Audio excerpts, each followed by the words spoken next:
Apa pari kuerengwa here. Hey, wakomana uku.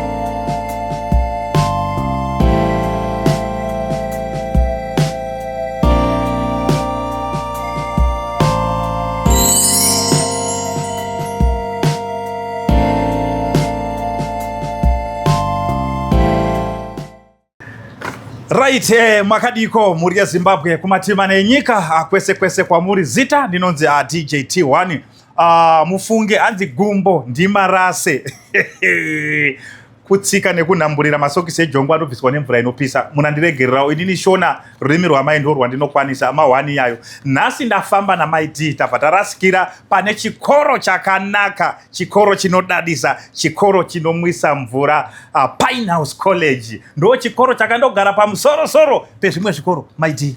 Yes. Muri yeZimbabwe handizivi kuti muri kumboendesa vana venyu kupi. But today, zvandaona paPinehouse, this is the best school. This is the best college for your child. Kubva Form 1 up to Form 6. Chingounzai vana, we are enrollment ichakavhurwa. Tichakavhura ma-enrollments. Uyai nevana venyu. Tirikupa mukana for vanhu vari kuuya kunyorera or kudini. Vamwenyu mune makafoira. Ndo mukana. Come to this college. Munodzidziswa chandaona.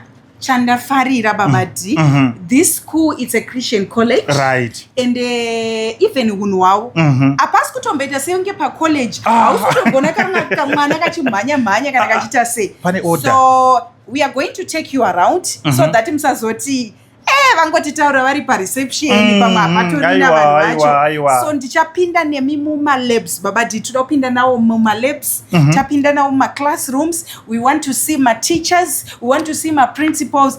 This is the best school ever.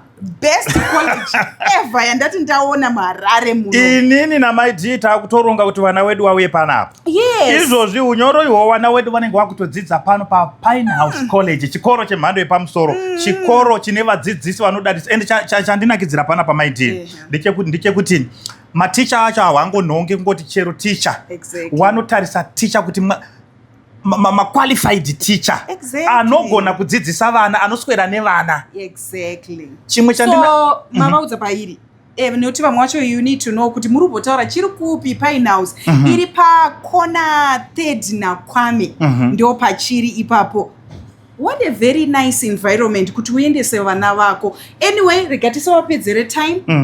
Let us take you around mumboona zvakaita chikoro chedu.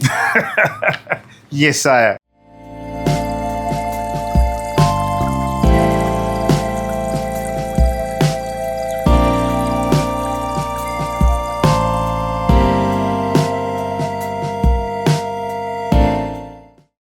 You know what, guys? I promised you kuti I'm gonna take you around so that kwauri as a parent usati waunza vana wako ziya paachaswera paachatandarira uyai kuno.